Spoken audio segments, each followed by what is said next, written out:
Halo, Assalamualaikum warahmatullahi wabarakatuh. Perkenalkan, nama saya Henry. Saya Widyaswara di Balai Pelatihan Pertanian Jambi, Kementerian Pertanian. Dalam kesempatan ini, saya ingin berbagi tentang sebuah kondisi yang mungkin cepat atau lambat akan terjadi di negara kita.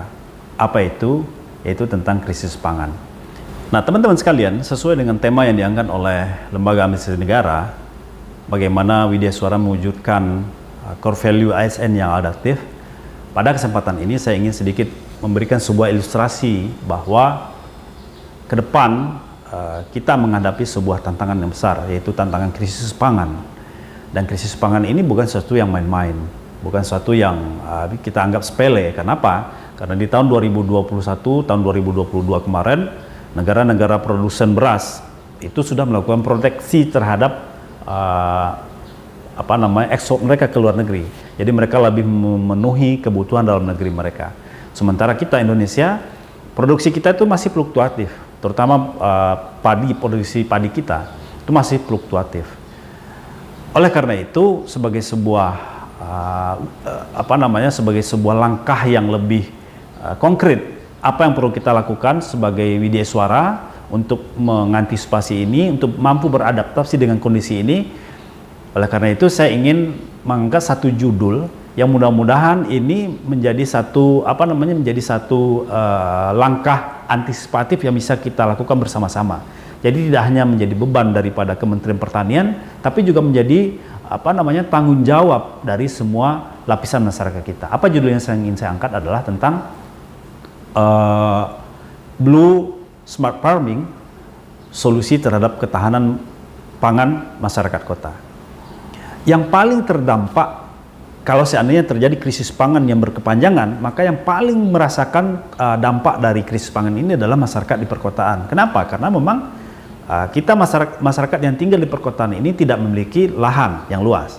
Kemudian kita tergantung dengan suplai dari daerah-daerah, dari pemasok, dari produsen. Kita hanya mengandalkan dari stok barang yang ada di pasar. Kalau stok barangnya sudah menipis, maka kita akan mengalami persoalan yang cukup berat masyarakat perkotaan. Oleh karena itu saya menganggap judul ini sebuah langkah yang antisipatif. Bagaimana kita masyarakat kota bisa menangani, paling tidak meminimalisir ketergantungan kita dengan stok pangan yang ada di pasar. Nah, Blue Smart Farming ini ada dua teori yang saya angkat. Yang pertama adalah tentang teori Blue Wave Economic. Ini kan kalau kita mempelajari ini kan pelajaran teori yang berkaitan dengan gelombang ekonomi biru yang itu diangkat untuk mengelola sumber-sumber pemasukan atau sumber-sumber devisa negara dari laut. Yang kedua, smart farming. Nah, yang saya angkat dari Blue Wave Economy ini adalah tentang bagaimana kita menjadikan tema Blue Smart Farming ini bukan hanya sekadar tema untuk menghadapi sebuah kontestasi, tapi tema yang bisa kita aktualisasikan di lapangan, dan itu dilakukan secara bergelombang. Dari gelombang pertama, gelombang kedua, gelombang ketiga, dan seterusnya.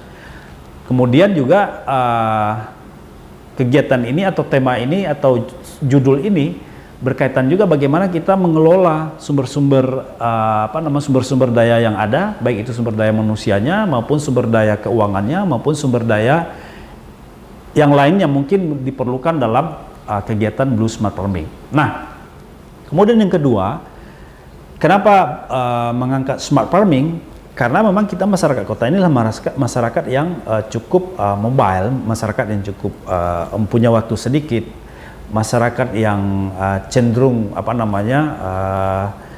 padat agenda begitu. Sehingga kita tidak akan mungkin 100% melihat atau menangani atau mengelola farming yang akan kita laksanakan. Oleh karena itu kita mengangkat smart farmingnya. Jadi pertanian yang smart, menggunakan teknologi yang smart. Nah, teman-teman sekalian, ini menjadi poin pertama kita. Jadi bagaimana kita menjaga ketahanan masyarakat kota agar masyarakat kota itu mampu memenuhi kebutuhan keluarganya, memenuhi kebutuhan rumah tangganya, paling tidak tidak 100% tergantung dengan stok barang yang ada di pasar atau tidak harus selalu membeli di pasar. Yang kedua, kenapa ini menjadi tema judul yang sangat krusial? Karena ketika stok barang yang nipis, tentu masyarakat akan cenderung panik dan mereka sudah berapa kali kejadian cenderung untuk menimbun barang. Ketika barang bingung, harga akan melambung. Ketika harga melambung, apa yang terjadi? Inflasi tinggi. Nah, ketika inflasi tinggi ini, maka ini menjadi satu yang cukup memberatkan pemerintah kita selama ini. Kita tahu bahwa khususnya di tahun 2022 kemarin, Provinsi Jambi itu menjadi provinsi yang tingkat inflasi yang paling tinggi dan penyumbang terbesar itu dari Kota Jambi. Nah, oleh karena itu saya yang berdomisili di Kota Jambi berusaha membuat satu terobosan ini agar nanti Kota Jambi tidak lagi tergantung dengan suplai barang atau suplai komoditi dari luar daerah. Paling tidak masyarakat Kota Jambi itu sudah mampu memenuhi sumber-sumber pangan yang diperlukan oleh kebutuhan sehari-hari mereka.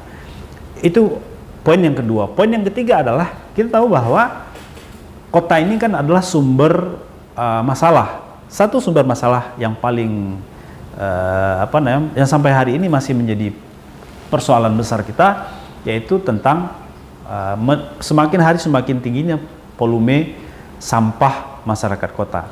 Baik itu yang ada dari sampah rumah tangga, sampah industri, sampah swasta dan seterusnya. Oleh karena itu, saya kira dengan Blue Smart Farming, dengan konsep bagaimana kita menjaga ketahanan masyarakat kota ini, sampah-sampah organik masyarakat itu bisa kita optimalkan untuk memenuhi nutrisi tanaman yang nanti akan kita budidayakan menjadi melalui smart farming.